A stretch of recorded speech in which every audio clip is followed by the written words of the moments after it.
What's good, you two? We back at it again.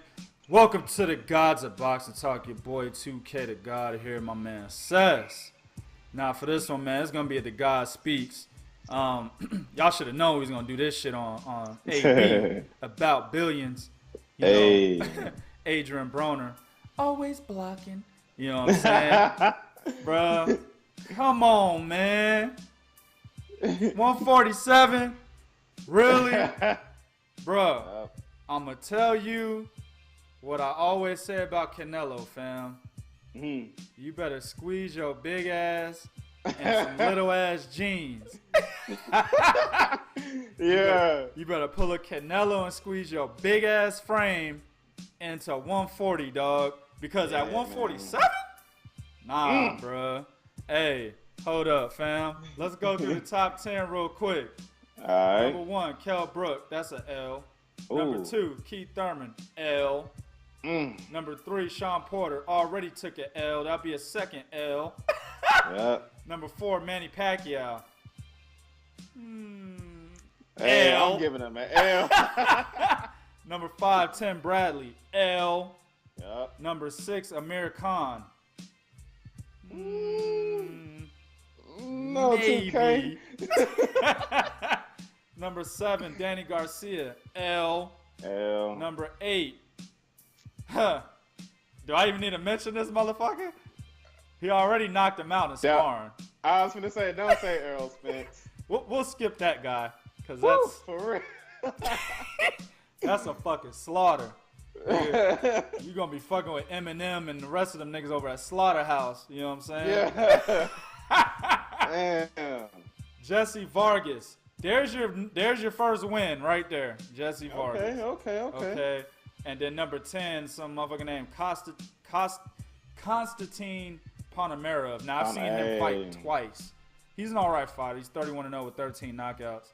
I think Adrien Broner would outbox this cat. Okay. So, out of 10 opponents, the top 10 at 147, that's not even naming Lamont Peterson, Felix Diaz. You know what I'm saying? Yep. I ain't even named them motherfuckers, man. Lucas Matisse, who's going to 147, who he used to call out all the time. Yep. Terrence Crawford will be possibly going to 147. But out of those top 10 that I named, you got 2 surefire wins and 1 with an asterisk. And all of them are below the top 5. Nah, bruh. What you think about this fight, man? And you know, after you thoroughly murked Adrien Broner's performance, go ahead and tell me what you think about him at 147, man. You know what, 2K? The proof is in the pudding. Everything you just said, man. Yeah. Especially the top 5. I mean, he has, in my mind, he has relatively no chance against them cats. And one guy below the top 5, Errol Spence Jr., he may get done worse by Spence than he would anybody in the top 5. Oh my God. Man, and in my opinion, 147 is not the weight class for Adrien Broner. No. You said it early. You better squeeze your big ass in some tight jeans or something. Man, yeah. I can do it. Yep.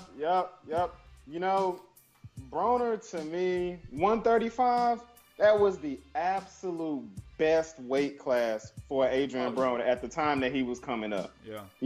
He was stopping guys. He stopped Antonio DeMarco. Yeah. Great. That was probably his best performance. I would go so far as to say that's been the best performance in his entire career. Absolutely. Was when he fought Antonio DeMarco. 140 pounds. If I have to choose between that and 147, I'm going to go with 140 because the competition is a little bit just too stiff. He can't make it. Absolutely, 2K, absolutely. And here's the problem. Adrien Broner does not have what I like to call a progressive skill set, meaning his weight and his skills are never going to be aligned, in regards to him moving up in weight. So at 135, his skill set and his weight, they were dead even. And I think that's the reason why he was so good, at 135. But we also seen some hiccups. The Daniel Ponce de Leon fight. Yeah. You know, so. Good point. But at that weight, his skill set was where it needed to be because of the competition that was there. At 140, I think he can make certain adjustments to be able to be successful in that weight class. But at 147, the skills and the weight do not translate. They just don't. You know, he's still fighting the same way that we seen him fight at 135 when he was able to get with those guys. You know, and that's my biggest knock on him, man, is Adrien Broner needs a better, more technical skill set. Yep. You know, and right now I'm just not seeing that. You know, he still, in my opinion, he still finishes in front of his opponents whenever he's throwing combinations. We've seen him turn Adrian Granados a little bit, but I think that was more showmanship and kind of playing around than anything. Yep. We still see him being stagnant with his feet, standing right in front of his opponent. We still see him kind of having that wide offensive look where he kind of tries to do the shoulder roll, but his feet are spread too far apart to really do much. He did have somewhat of a different look. You know, he had one hand up, the other hand down, and he was kind of rotating and trying to shoot that jab off of it. But at the same time, man, I just don't think the guy does what he needs to do in order to be successful at that weight class. A lot of people are calling for him to change trainers. Yeah. You know, yeah. And Broner has been, hey, me too, 2K. Broner has been very vocal in saying, you know, it's not the trainer, it's me. But when I go back and I look at what he's doing, it reminds me of when a guy has reached a particular ceiling with a given trainer. Yep. You know, and I think where Broner's going wrong is he wants to be loyal to the guys that he came up with, and somebody that has been with him his whole life. But at the end of the day, man, you have to do what's best for your career. And moving to 147 and staying with his current trainer at 147, I don't think that's the best choice for Broner to make. I agree with you 100% on that point about Mike Stafford, possibly one of the worst professional trainers in boxing right now. I don't give a fuck what anybody says. I said it. You know what I'm saying? Yeah. He is possibly one of the worst trainers in boxing, not because of his training ability, but the fact that he is a fucking yes man to probably, you know what? I was going to say his best fighter, but he's not. I think Robert Easter is better than Adrien Broner. You know what I'm saying? Robert Easter Jr. fucking beat Adrien Broner if them two ever fought at 140 or some type of catchweight there. But his second best fighter, who could easily have been one of the more dominant fighters in boxing if you as a trainer were able to discipline your fighter better. You know, one of the biggest things, damn man, apologize in advance. I can't remember the subscriber's name right off the bat. I'm gonna look right here while I'm actually talking about. I think his name is Jason Shaw. Shout out to him. He went to Ellie Seckback's video because I won't do that, but he went there and told me that Adrien Broner was eating nachos and shit, you know, and I'm gonna make up some. I'm gonna go overboard. Barbecue chicken, you know what I'm saying? Motherfucking, you know, ham hocks and chitlins and hot pockets all at the same time and shit. That's why this motherfucker couldn't make 142. That was the scheduled weight that they had. Oh. And then a week out, he was like, "Oh, nigga, we gonna go to 147." You know what I'm saying? We gotta go to 147. Like, come on, man. You know what I'm saying? If that's indeed true, then that tells you the discipline that Mike Stafford has over his fighter. Absolutely nil. You see what I'm saying? That makes you a terrible fucking trainer, in my opinion. So absolutely, he needs to change trainers because you can't have a yes man in the corner. Secondly, I'm listening to the shit that he's telling AB. He's not saying nothing. You know what I'm saying? AB gets to the corner. All right, man, you gotta throw a jab to the body. Yeah. Yeah. Nigga, get the fuck out of here. Yeah. Man, move him, put me there. You know what I'm saying? Hey, me and Adrien Broner were getting a fight in the corner during the match. Yeah. Nigga, what the fuck you doing? Smacking him and shit like Teddy Atlas did Michael Moore. You know what I'm saying? Hey, you know he'd get up, try to fight me, and get knocked out. You know what I'm saying? I got almost 100 pounds on that little ass nigga. You know what I mean? So that's what I'm saying, man. Like, he doesn't have the discipline. It is AB, but as a coach, you take responsibility of your fighter's discipline, right? Because you're the one that's supposed to be in his ear. Hey, you need to do this. You need to do that. Just like Breadman. Stephen Breadman Edwards said in our interview with him, if you haven't seen that, check it out at a later date. Check that out. Very good interview. He told us, he said, yo, I'm not like the rest of these trainers. If my fighter is not doing what the fuck I tell him to do, verbatim, that's what he said. He said the F word. If they're not doing what I tell them to do, I'll leave. And he even said the next time, for the next fight that he has for Julian Williams, if he doesn't do what he tells him to do, he's going to get up and leave his fucking corner. And that is the mindset that a real boxing trainer has to have for these fucking fighters, especially today. Because the heart is no longer there. It's all about this now. Absolutely. Not saying that it never was about money, but back in the day, motherfuckers really loved to learn. They really wanted to get better, and they really listened to their fucking coach. There wasn't too many motherfuckers out there that were disobedient, not listening to their trainers. Okay, there were some, but not many. All right? So today it's like an epidemic with these little niggas not listening to their trainer, trying to follow the Floyd Mayweather fucking blueprint of trying to get rich without doing what Pretty Boy Floyd did, but only what Money Mayweather did. Trying to follow the Money Mayweather blueprint to try to get rich. Okay? And this is no longer involved. The heart. So, damn, man, it's definitely the fucking trainer, man. So,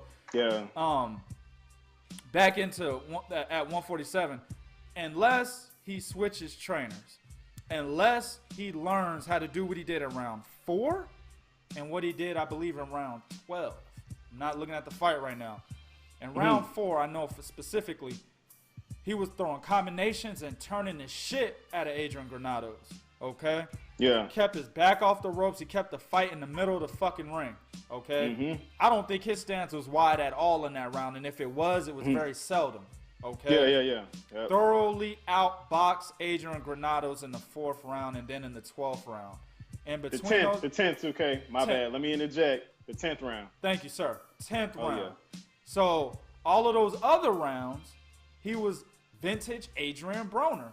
Okay? Yeah. And that's why this fight was a close fight. Now, I had Adrien Broner winning. I had him winning. I had what the first judge had. I had 97 to 93. Okay. Adrien Broner. But this is the thing. It looks like it's a wide score. But you got to understand that every single round was close. Yeah. Adrien just did a little bit more in every round that he won. Therefore, he took the round. Okay? But this was a close fight. Too close to where he didn't have to make it that close if he would have done the things that he should have been doing. And again, Mike Stafford is supposed to be there telling him, and he's not. Okay? Yeah. So, in a nutshell, my opinion, as long as he got Mike Stafford, there's no way the motherfucker beats anybody of note at 147 unless it's a clear robbery. You know what I'm saying? You know what I'm saying? So, my message to AB, bruh, I think he's what, 27? I think so. Bro, 27. I'm 32.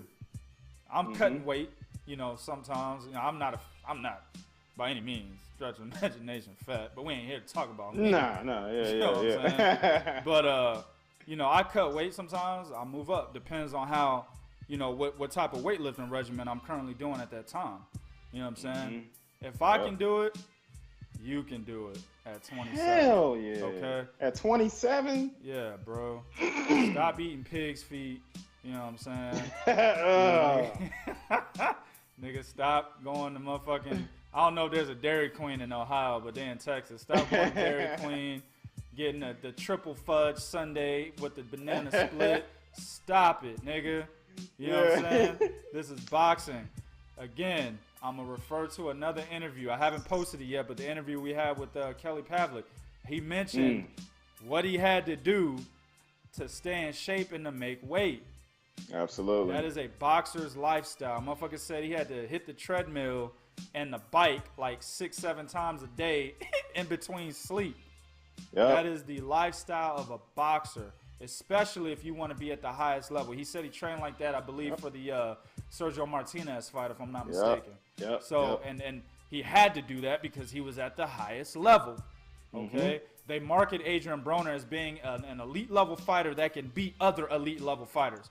But based on what I'm seeing, what's in his corner, his discipline, he can't be any higher than B+. Yeah, I agree. And that's just real. You got anything to add on this? Man, you pretty much summed it all up. All right. You too, do what you do in the comment section. Be real. Let us know what you think about Adrien Broner. Did his performance against Adrian Granados further make you think that he could be a player at 147? One thing I want to add, though, we talked about it before I hit record on the camera. I do want to see Adrien Broner fight Lamont Peterson.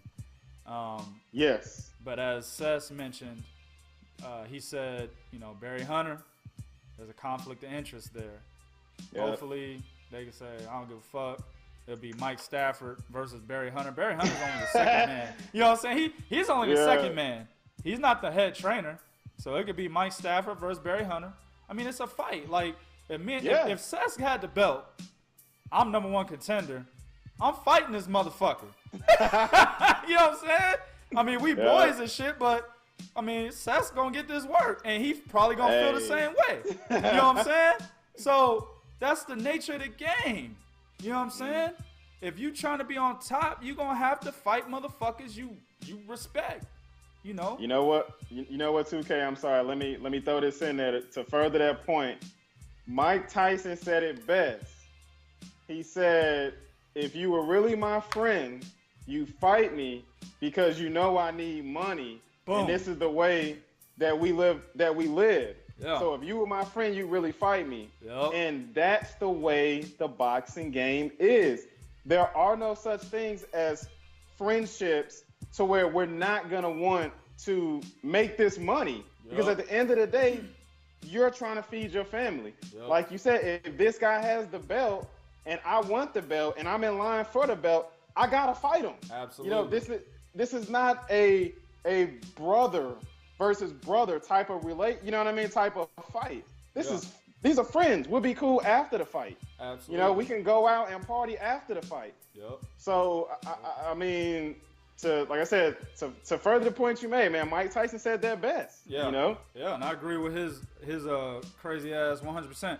But but real talk, but Adrien Broner doesn't seem like that type of guy to me because he's really cool with Danny Garcia, and he's gone on record numerous times saying that he'll fight Danny Garcia simply for the reason that we just stated, because he's the champion, he's trying to be champion. So if he got to fight Danny Garcia to get to that point, he'll do it. So I don't think Broner would pull that shit out, but I think Lamont Peterson may, or Barry Hunter may pull some shit out like that, so who knows.